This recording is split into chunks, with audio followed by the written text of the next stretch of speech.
issue now than it has ever been before.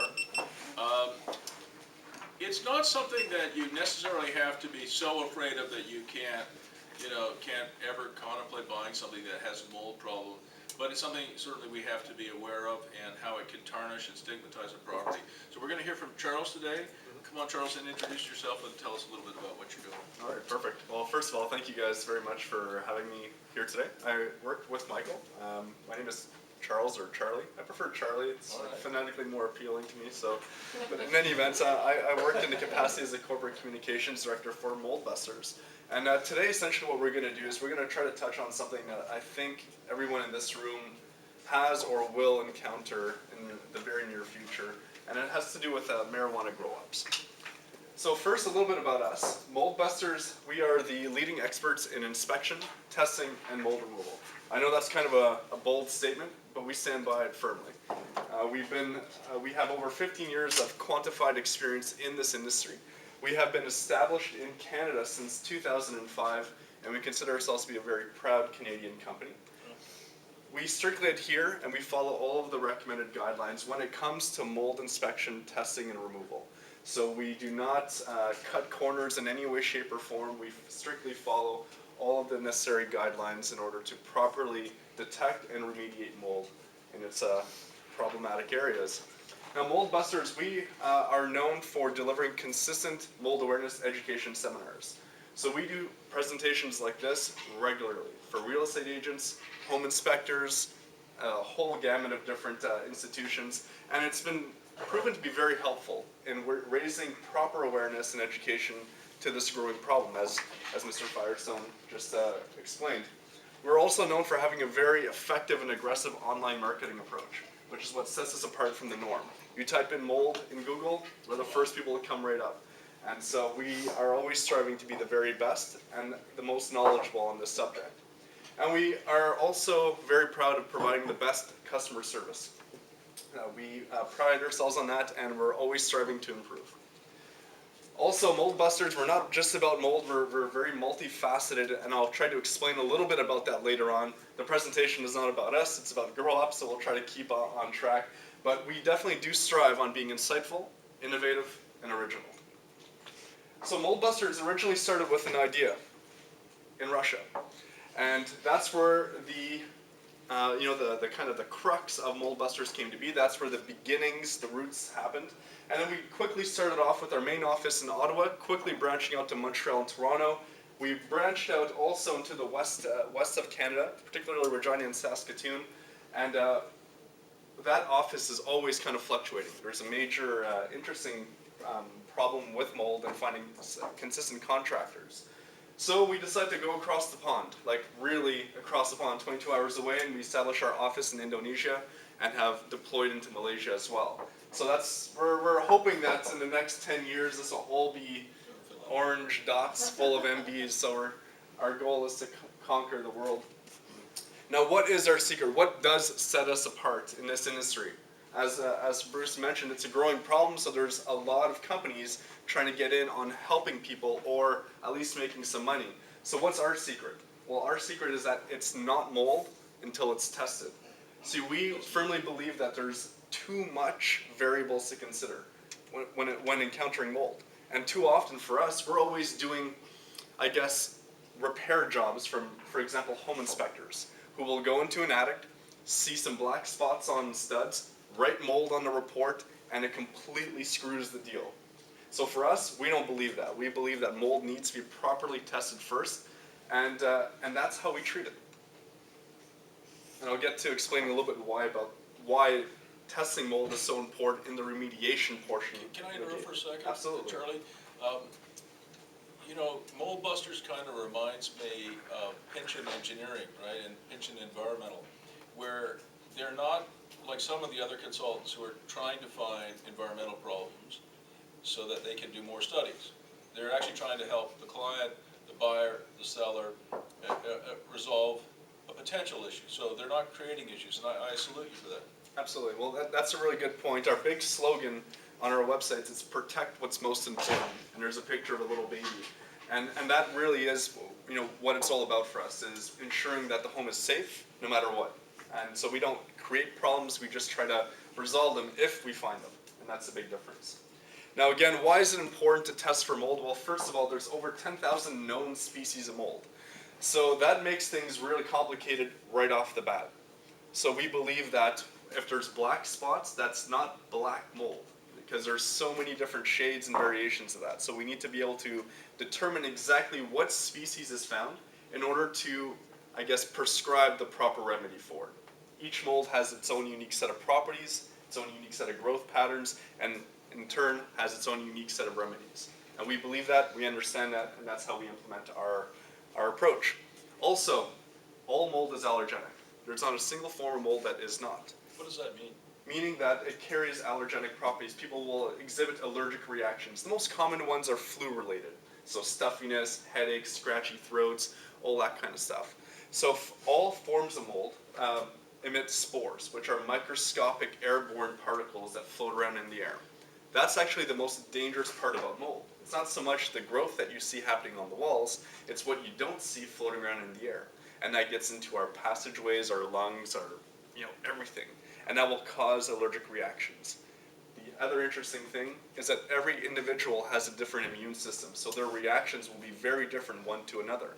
That's why within a home or an office, you could have a mold problem, but different people are exhibiting different symptoms, or none at all.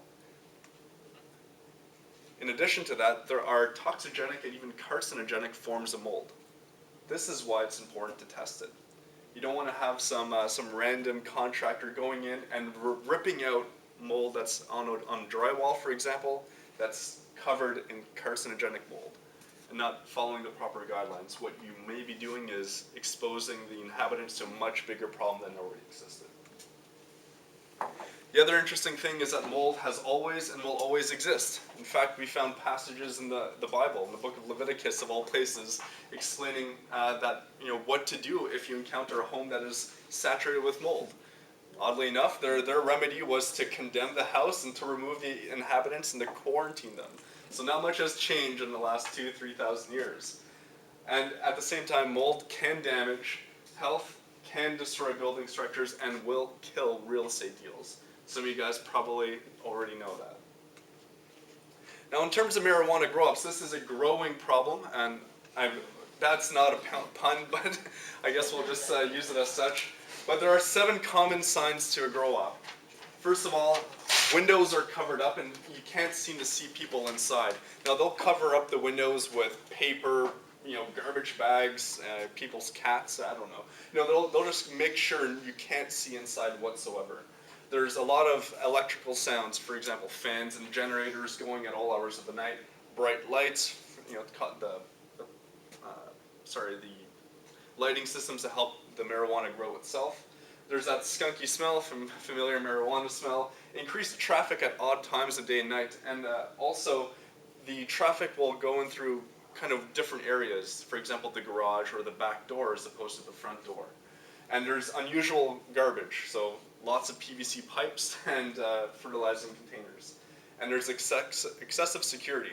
And by that, not necessarily a bouncer at a door, but a lot of awareness of what's going on. Usually other neighbors that are either keeping sticks or watching out, and even leaving things in the front lawn to give the appearance of a normal house. For example, leaving bicycles and tricycles out on the front lawn to give the appearance of children living there without actually seeing them. Those are all actually forms of security. Now, prior to what I'm doing right now as a corporate communications director for Mold Busters, I was a counselor in a residential drug treatment program for almost a decade. And so I had to deal firsthand with the winners who would, kind of put together these grow-ups. So we really get to see the extent of how sophisticated in a way that these can be. Now, there's more to a grow-up than just dope, naturally. Now, there's a greater fire risk, and we'll see why in the next couple slides. I put a picture up. But it has to do with the poor and shady wiring that occurs to accommodate the excessive use of electricity within that home. Toxic mold will grow. Now again, like we said earlier, there's over 10,000 different types of species of mold. For us, in our experience, we've encountered, the most common species encountered, in grow-up homes is Stachybotrys, which is a toxigenic form of black mold. Other, things that occur within grow-up homes naturally is property damage, increased presence of guns and violence. So altogether, these grow-up homes can really become hard selling features, especially if you don't know about it beforehand and people try to find out, and then you gotta, you're in a corner trying to wiggle yourself out of explaining what this is all about. So as we start to see, grow-ops are just more and more of a problem than just drugs within the home. Now, the accumulation of untreated and improperly ventilated moisture in wall cavities, attics, basements, and crawl spaces creates ideal conditions for mold growth to occur. Mold growth usually needs three primary things to grow. One, it needs a food source, so an organic-based compound such as drywall or insulation. It needs an intrusion of water or moisture. Sometimes that can be caused through condensation, and it needs levels of high humidity. All of those environmental factors are produced from grow-ups by its natural status. Now, water-damaged building materials may present also structural damage. One of the things that we find, especially with hydroponic grow-ups, which are systems that are designed underwater or creating a lot of water, is that first of all, they're poorly designed. They're usually set up really quickly, so there's tons of leakage, and that leakage will create not only mold but rotting wood, create a whole bunch of other problems. So we can start to see all in all that grow-ups will create major problematic points when you're trying to sell a home. Now, larger scale grow-ups may contain hazards that, when subject to an order for repair, may be condemned as being unfit for human habitation. How many people here have encountered that, where a home has been deemed unfit for human habitation? Right, a few of us. Now, how many of you guys have had to go through the process of making it fit for human habitation? We had one which looked like a horror movie. The mold was crawling up the walls like this. The foundation had failed. The basement had about 2 feet of water in it for months. The tenant didn't tell us that. And it really looked like a horror movie, and we had to move them out. We destroyed the building. And that's, and the thing is, that is one of the most common, and we got a slide coming up that talks about the percentage of homes that are actually demolished as opposed to remediated. That sounds scary, by the way, its own little ecosystem kind of growing inside of there. But that's what happens. Now, these grow-ups must be properly repaired or remediated prior to reoccupancy. Now, fortunately for us with Mold Busters, we've dealt a lot with grow-ups throughout our existence. So we've gone through the gamut of saying, you know what, this is just way too much to fix on our own. Let's tear it down. Or we go through the exhaustive process of remediating the home to salvage it. And those costs and repairs can be very, very high. So we've done some as low as $20,000 and as high as over $100,000 in terms of repairs. So some of these larger scale grow-ups can become very costly when approaching a remediation point of view, especially if you're dealing with a shady contractor. And I'm going to talk about shady contractors in a bit. My favorite subject. So a couple little Ottawa grow-up facts, which was actually pulled from the newspaper recently. So since 2006, Ottawa police have provided information on over 129 buildings used as grow-ups in the Ottawa area. Ottawa police have regularly publish the addresses of known grow-ups in the Ottawa area for up to 3 months. And they're looking at passing a new bill to lengthen that time period. And according to the city, about 10% of these 129 buildings since 2006 have been demolished completely, as opposed to repaired or remediated. This goes to show you that these grow-ups can become so entrenching and can become horror movie-like to the point where it becomes unsalvageable. Now, a new proposed city bylaw would force the owner to fix the building at the owner's expense. Now, that becomes interesting, don't you think?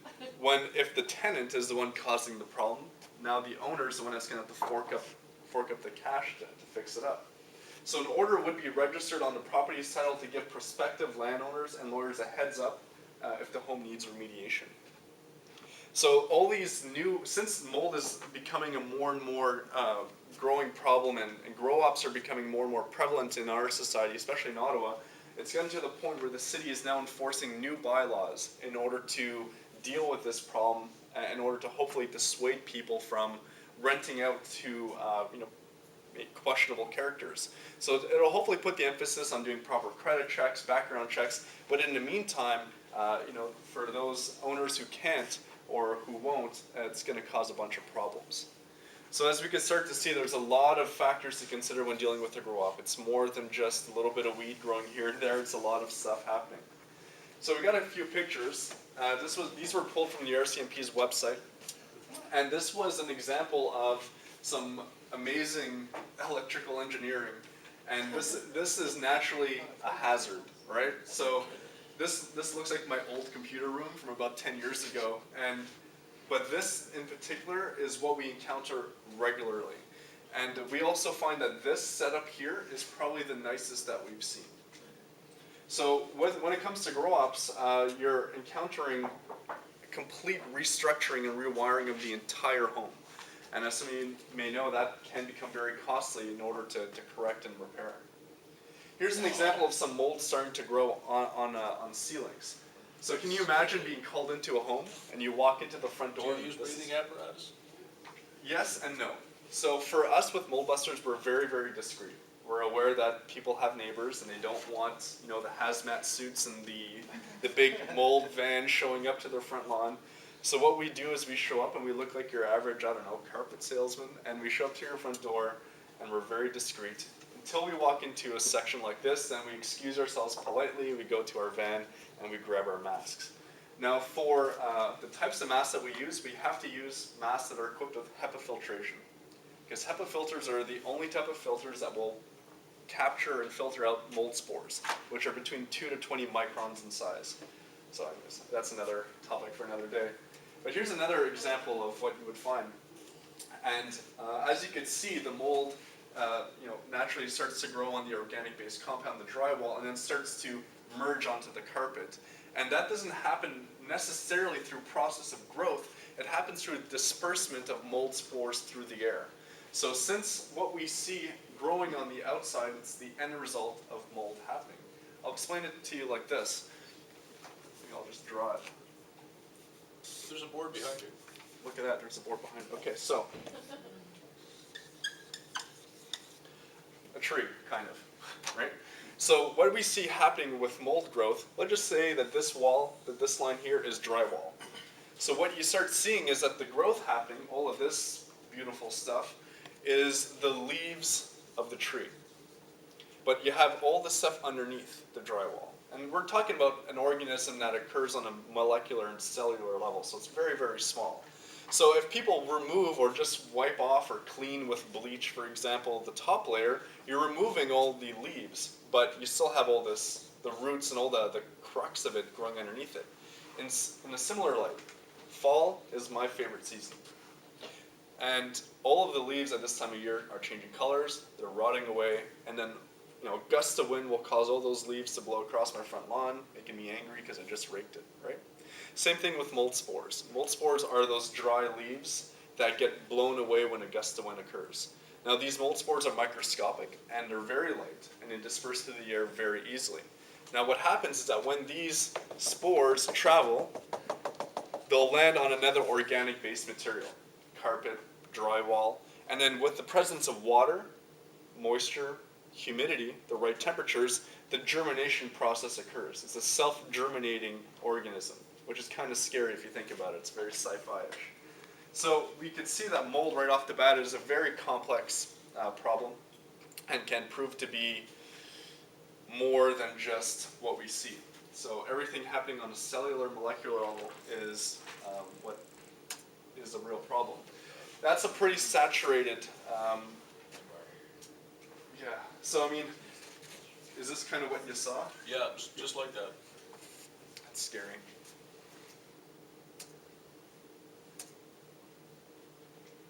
So for us, we rely heavily on indoor air quality testing. Now, does anyone here know what indoor air quality testing essentially does? Determines the amount of mold inside as opposed to the environmental outdoor. Yeah, absolutely. That's a you know, you should come up here and do this presentation. That was a really good definition. You know better than No, it's very true.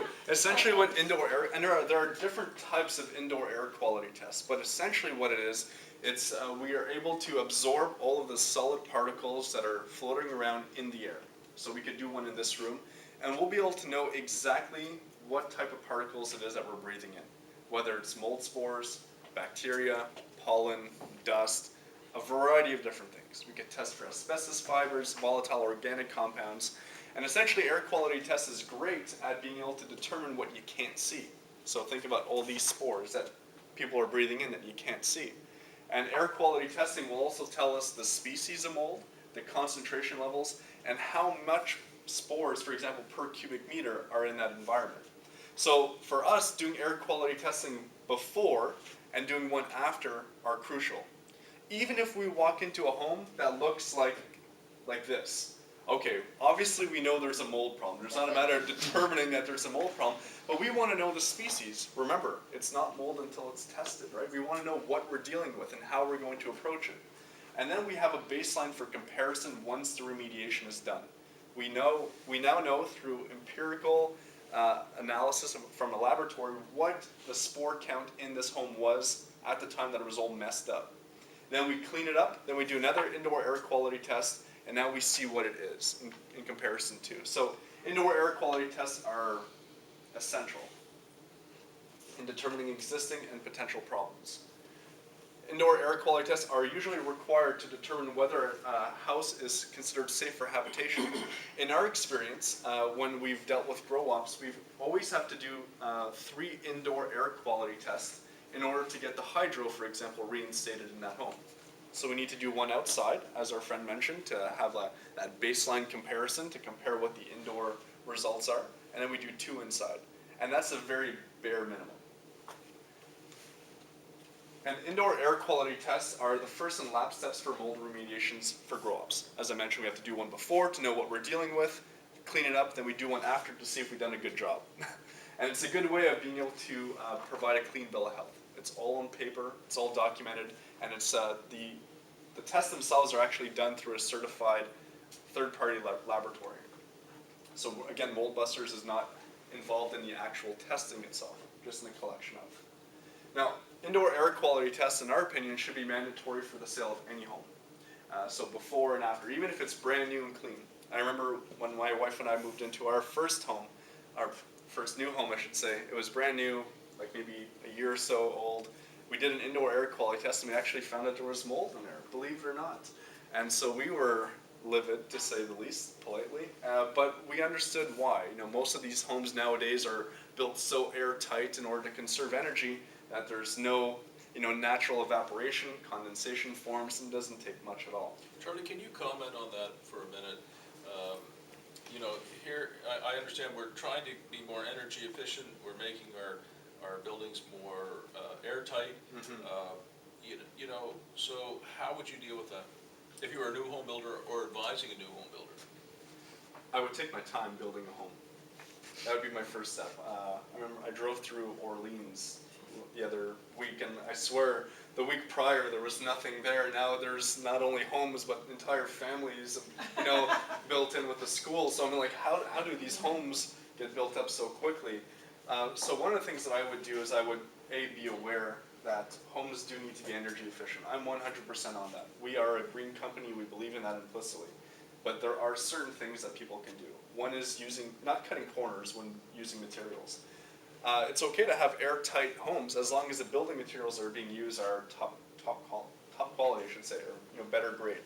And also to keep in mind that now that these new homes are built so airtight, that proper ventilation needs to be included in a home. Not just exhaust fans and open windows, but a proper ventilation system designed to bring fresh oxygen from the outside into and creating that positive exchange of air. You want to talk about air exchange?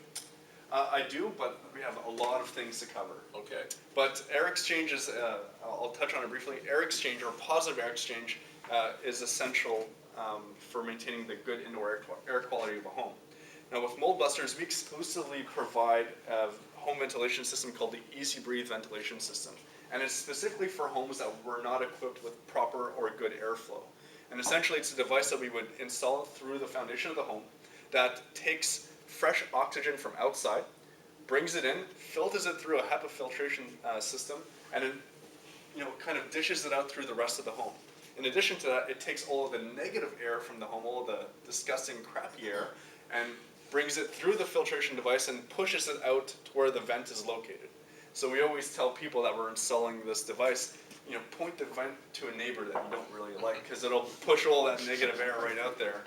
But essentially, having good airflow or air circulation inside of a home will drastically minimize the possibility of mold growth from occurring. So poor ventilation, excessive levels of humidity, and stagnant air are all conducive to poor indoor air quality and mold growth. So remediating a grow up can be very, very tricky and very, very difficult. There are so many variables to consider. There is no two homes alike.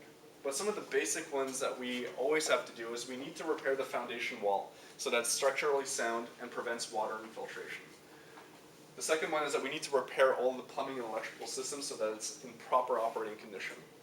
In addition to that, we need to repair the heating and ventilation systems so that they're properly installed and working correctly, that they're not all, in the process of igniting into flames. Same thing with the electrical system.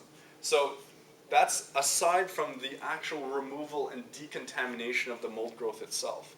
So when we're contracted, for example, to remediate a grow op, we not only need to ensure that all of the contaminated materials are properly removed and disinfected and decontaminated, but we also need to do a whole bunch of preventative measures in order to ensure that the home is, not going to have a resurgence, if you will, of mold growth in the future.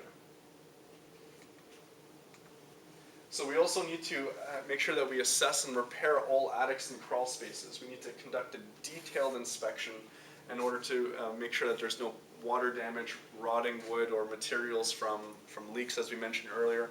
We also need to check the insulation. That's a big one that gets missed a lot of times, because insulation behind walls can become very tricky. You could open up drywall, see that beautiful pink insulation, and see some dark stuff on it. And you don't know if it's just dirt or mold. But actually mold can grow within insulation. It's a porous organic based material. So for us, when remediating homes that were previously grow ops, the insulation definitely has to go.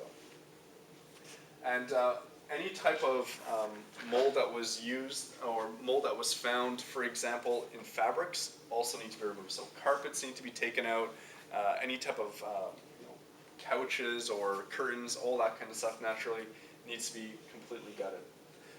The remediation and cleaning of chemical-contained areas. So basically with grow-ops, they use tons of really corrosive and messed up chemicals in order to concoct their special brews. And usually when you're encountering, for example, a marijuana grow-op, it's usually followed or shared with other types of drug grow operations, because that house is now already kind of questionable. Why not? It's extra money, and that's usually why they're in there for. They're not there to make hemp bracelets, right? So they're there to make some cash, and so they're usually going to try and bunk in a couple other people with them. So we always find really messed up corrosive materials. That environment needs to be properly decontaminated as well, not only for mold growth, but also to ensure that there are no volatile organic compounds, VOCs, floating around in the air.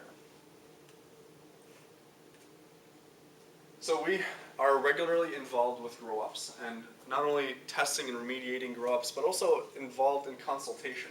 So we get called frequently to come out and inspect a home that was previously grow-up, remediated, and provided an air quality test, and everything was cleared, but the homeowners are still kind of hesitant. They still don't know if the home is safe. So they call us in to do additional work. So we're always involved with grow-ups. Some of these repairs can be very costly, especially if conducted by professionals who do not understand the complexity of mold growth. Usually at this point I would show you guys a video, and it's really funny. It was found on NBC Dateline, and they did this undercover kind of expose of mold inspectors in the US, and it was hilarious. In a way, it's also very scary, but it was hilarious for us because it hits close to home. And essentially they called in all these mold contractors and remediation specialists into a home that was rented out by NBC. They had taken test beforehand, determine the house was completely safe and clean. And then what they did is they took eyeshadow and they put it on the walls and they made it look like mold. And then they called in these guys, one by one they would come in, and some of them would use no tools whatsoever. They would use their phone as a flashlight.